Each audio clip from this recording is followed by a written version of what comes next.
Olá, hoje a gente vai mergulhar num texto bíblico que, olha, tem uma força emocional impressionante, o livro de Lamentações.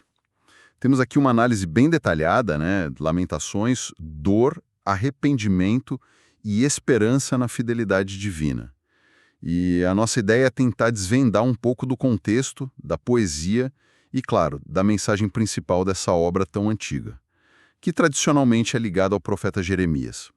E o que chama logo a atenção, acho, é a natureza desse livro.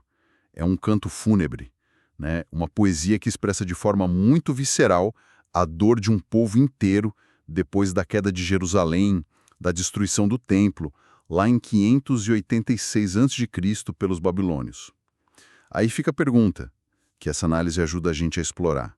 Como é que um livro tão cheio de dor, de perda, consegue ser também uma fonte de esperança tão resiliente? É fundamental entender o cenário. A análise situa bem a coisa. Não foi só uma derrota militar, foi tipo o fim de um mundo para eles. Jerusalém, que era o símbolo da promessa divina, arrasada. O templo, coração da fé da identidade. Destruído. A terra prometida, perdida. E boa parte do povo, incluindo as lideranças, levada para a Babilônia. Mas, como o material que a gente está usando ressalta, o livro vai além. Não é só história. É como se a gente tivesse um acesso direto à alma daquele povo sofrendo muito, sabe? Lidando com trauma, com perda e com as consequências bem duras das suas próprias escolhas. Certo. Então, vamos tentar desembrulhar isso. A análise organiza a obra em 5 capítulos, que na verdade são 5 poemas, né? Todos ligados. E parece que tem um fio condutor ali. Uma dor que dói mesmo, um movimento para olhar para dentro, para o arrependimento e aquela súplica constante, pedindo a Deus para intervir. E tem uma coisa curiosa que a análise menciona na estrutura dos primeiros 4 poemas. Eles são acrósticos no hebraico original. O que é isso?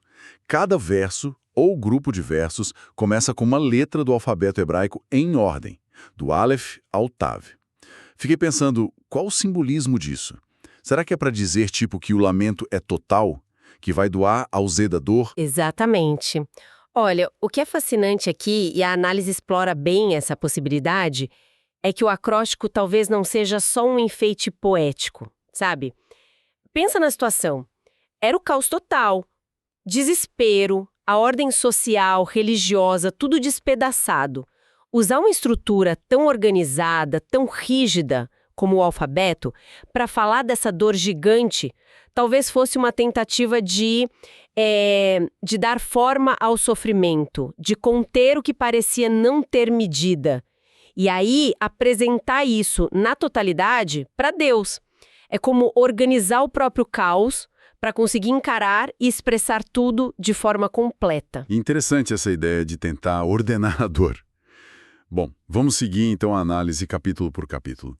O primeiro foca no lamento de Jerusalém. A imagem central que a análise descreve é muito forte. A cidade vira uma pessoa, né? Uma princesa que agora é escrava, uma viúva sozinha chorando sem ninguém para consolar. Dá para sentir a desolação, o isolamento. Os aliados sumiram, o povo está cativo, e já nesse primeiro lamento, começa a aparecer uma consciência meio incômoda, né? A ideia de que a própria infidelidade a Deus está na raiz de tudo aquilo. Sim, o capítulo 1 já dá o tom da perda, da solidão, e essa personificação de Jerusalém como mulher viúva, princesa caída, é um recurso muito poderoso para mostrar a vulnerabilidade e a humilhação. A análise aponta como o texto não esconde nada. Fala da falta das festas, os sacerdotes gemendo, as virgens aflitas, é bem direto. E o que é crucial, a própria Jerusalém reconhece ali: o Senhor é justo, pois me rebelei contra os seus mandamentos. Já tem uma aceitação inicial da responsabilidade, né? E aí a gente chega no capítulo 2. A análise aponta uma mudança de ângulo aqui que é desconcertante. A destruição não é mais só a consequência indireta. Parece ser vista como ação direta de Deus movido por a sua ira. Como é que a análise ajuda a gente a entender isso? Porque essa é uma ideia teológica pesada, né? A ira divina causando tanto sofrimento. É sem dúvida. É um dos pontos mais difíceis do livro, e a análise trata com cuidado. O texto ali usa uma linguagem fortíssima para descrever Deus agindo contra o seu povo, contra o seu templo. É importante, como o material base lembra, entender isso dentro da lógica da aliança que existia entre Deus e Israel. Pensa nessa aliança como um pacto, sabe? Com promessas de bênção para quem fosse fiel, mas também com consequências bem severas, maldições mesmo previstas para quem fosse infiel de forma persistente. O que o capítulo 2 está dizendo, de forma brutal, é que essas consequências não eram vistas como um castigo do nada, mas como cumprimento, doloroso sim, mas justo, dos termos daquela aliança que o povo quebrou várias vezes. A ira, nesse contexto, é apresentada como resposta à rebeldia, não como um capricho divino, entende? A análise também detalha como esse sofrimento pega todo mundo, sem distinção. Criança desfalecendo de fome, ancião calado, sacerdote, profeta, todos mortos. E até o lugar mais sagrado, o templo, é tratado como algo que Deus rejeitou naquele momento. É uma imagem de abandono quase total. Assustador. Exato. A linguagem é de inversão total. O sagrado vira profano, o bonito é destruído, o que era vida vira morte. A análise ressalta isso. Ninguém escapa do sofrimento ali descrito. E no meio dessa descrição terrível, o próprio lamento reconhece a justiça dessa ação divina, mesmo que seja incompreensível e doa demais. É um paradoxo teológico bem profundo.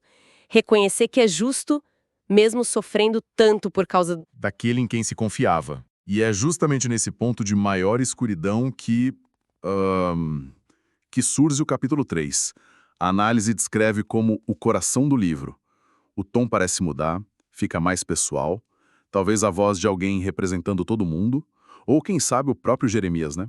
Como acontece essa virada? Da desolação para a esperança. O capítulo 3 é impressionante. Ele começa descrevendo também uma angústia pessoal muito grande, sou o homem que viu a aflição, mas aí num certo ponto tem uma virada interna, uma lembrança deliberada que muda tudo. É aqui que a gente encontra aqueles versos mais famosos de Lamentações que a análise corretamente aponta como centrais, os versículos 22 e 23. Ah, sim. Aqueles que falam tipo: as misericórdias do Senhor são a causa de não sermos consumidos, porque as suas misericórdias não têm fim. Renovam-se a cada manhã. Grande é a tua fidelidade. É incrível como, no meio de tanta desgraça descrita, aparece essa afirmação tão forte sobre a bondade de Deus, sobre a constância dele. A análise sugere que isso funciona como uma ponte. É isso. Exatamente. É a ponte entre reconhecer a justiça do julgamento, lá nos capítulos 1 e 2, e a possibilidade de um futuro, de restauração que vai ser buscada lá no capítulo 5. O fundamental aqui, e a análise foca nisso, é onde a esperança se apoia. Não é na situação, que continua péssima. A esperança está no caráter de Deus que não muda. A palavra hebraica-chave é hesed. A gente traduz como misericórdia, amor leal, benignidade. É essa bondade de Deus ligada à aliança que persiste, junto com a fidelidade dele, a emuna. Isso não falha, mesmo quando o povo falhou feio. Essa lembrança vira a rocha firme no meio da tempestade, sabe? É a razão pela qual a destruição, por pior que seja, não é a última palavra. Essa ideia da misericórdia se renovando todo dia é muito poderosa mesmo. Mas essa luz de esperança no capítulo 3 não apaga a realidade sombria, né? A análise mostra isso quando fala do capítulo 4, a desolação do povo. Parece que a gente é puxado de volta para o chão para a descrição nua e crua das consequências do cerco da queda da cidade. Exatamente. O capítulo 4 funciona quase como um zoom, sabe? Um foco nas consequências humanas daquela catástrofe que o capítulo 2 descreveu mais teologicamente. A análise destaca o realismo brutal, quase gráfico do texto. Fala de coisas horríveis mesmo. A pele enrugada pela fome, criança pedindo pão e ninguém dando, mães que num desespero total chegam a cozinhar os próprios filhos. É uma imagem chocante de propósito para mostrar que chegaram no fundo do poço moral e social. Os nobres que antes usavam roupas finas agora nem são reconhecidos, mexendo no lixo. É a descrição da perda total da dignidade, da fome, da miséria extrema. De novo, a análise aponta que o autor liga diretamente essa ruína toda ao pecado do povo e dos líderes. Não tenta aliviar a barra para ninguém. Não mesmo.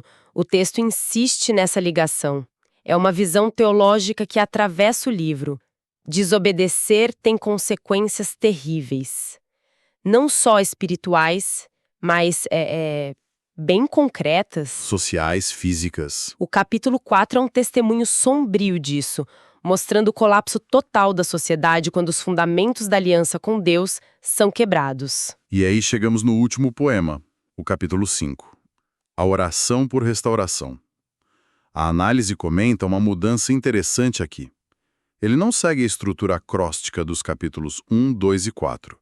Qual seria a interpretação disso? A análise sugere, e é uma leitura que faz sentido, que essa quebra do padrão no final pode simbolizar como a dor, o caos se tornaram tão grandes que até a estrutura organizada do lamento se rompeu. O capítulo 5 é diferente. É uma oração coletiva, bem direta, quase um inventário da miséria, da humilhação, dirigido a Deus. Lembra-te, Senhor, do que aconteceu com a gente. Olha e vê a nossa vergonha. Vai listando as perdas, a opressão. É um apelo desesperado, né? Pedindo compaixão, restauração. E o livro acaba com essa oração, com uma pergunta que fica meio no ar. Ou será que nos rejeitaste totalmente e te indignaste contra nós sem medida? A análise fala desse final aberto.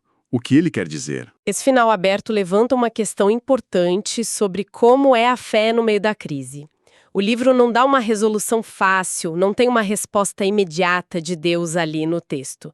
Termina com a súplica, com a pergunta pendente. A análise sugere que isso pode apontar para uma fé que continua clamando, que se agarra à esperança baseada no caráter de Deus, aquele revelado lá no capítulo 3, mesmo sem ver a resposta na hora. A própria oração final, naquele cenário de desolação total, já é um ato de esperança muito teimosa, sabe? É a recusa em desistir de Deus, mesmo quando tudo parece perdido. Então, tentando juntar as ideias centrais que essa análise trouxe sobre Lamentações, primeiro, fica muito claro o peso das consequências do pecado, da quebra da aliança. Não é pouca coisa. Sem dúvida. A responsabilidade humana e as consequências das ações são um tema forte ali. Segundo, o livro valida a dor humana, o sofrimento. Não passa pano, não espiritualiza demais. A dor é real, é profunda, e é dali que parte o lamento e o arrependimento. Sim.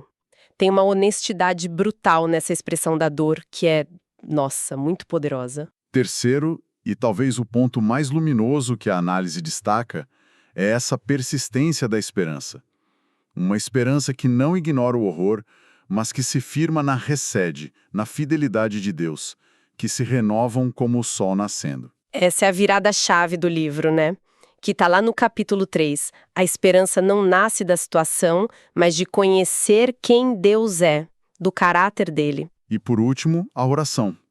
O lamento sincero, o clamor dirigido a Deus, mesmo cheio de dor, de pergunta, é apresentado como o caminho essencial para buscar a restauração. Exato. A comunicação com Deus não se perde, mesmo que seja para reclamar ou lamentar. O silêncio, sim, seria o verdadeiro desespero. E pensando um pouco mais além, como a análise sugere, essas mensagens de lamentações, mesmo vindo de um contexto histórico tão específico, elas acabam ecoando em experiências universais, não é? Com certeza. Todo mundo, de um jeito ou de outro, enfrenta perdas, lida com consequência de erro nosso ou dos outros, sente aquela tensão entre o que é justo e o desejo por misericórdia. E todo mundo precisa achar esperança quando parece que tudo está desabando. A análise fala sobre encontrar em Deus força para recomeçar, e isso é uma necessidade humana básica que Lamentações toca fundo. O livro ensina sobre uma resiliência que pode nascer não de negar a dor, mas de encarar ela de frente, com honestidade, com a fé como âncora. Recapitulando então nossa conversa sobre este livro tão intenso, a gente começou com aquela descrição chocante da devastação, passou pelo reconhecimento doloroso da justiça de Deus no meio do julgamento, encontramos um ponto de virada quase inesperado naquela afirmação da esperança baseada no amor leal, na fidelidade de Deus, e terminamos com a sua oração coletiva que clama por restauração, deixando a resposta em aberto. Aquela imagem da misericórdia se renovando a cada manhã de Lamentações 3 realmente fica como uma grande âncora, né? E como uma reflexão final, pensando na conclusão da análise que a gente explorou, Lamentações pode ser visto não só como um relato antigo, mas como um convite para a gente hoje. Um convite para redescobrir a importância, a legitimidade de lamentar. A gente vive numa cultura que muitas vezes empurra para esconder a dor, para evitar encarar os fracassos, para colocar uma máscara de tá tudo bem. Lamentações mostra outro caminho, o de expressar com honestidade a nossa dor, nossas falhas, nosso arrependimento diante do divino e, o que é crucial, fazer isso buscando ativamente a esperança e a restauração nessa mesma fonte. A pergunta que fica e que a análise nos deixa é: como essa prática, esse lamento honesto, mais cheio de esperança, pode ser relevante, talvez até transformadora para nós ao lidar com as ruínas pessoais, comunitárias ou até globais do nosso tempo? Uma pergunta forte para a gente continuar pensando, e com ela a gente encerra essa nossa análise do livro de Lamentações. Uma obra que obriga a gente a encarar a profundidade da dor humana, mas que, surpreendentemente, aponta para uma esperança ainda mais profunda e resiliente.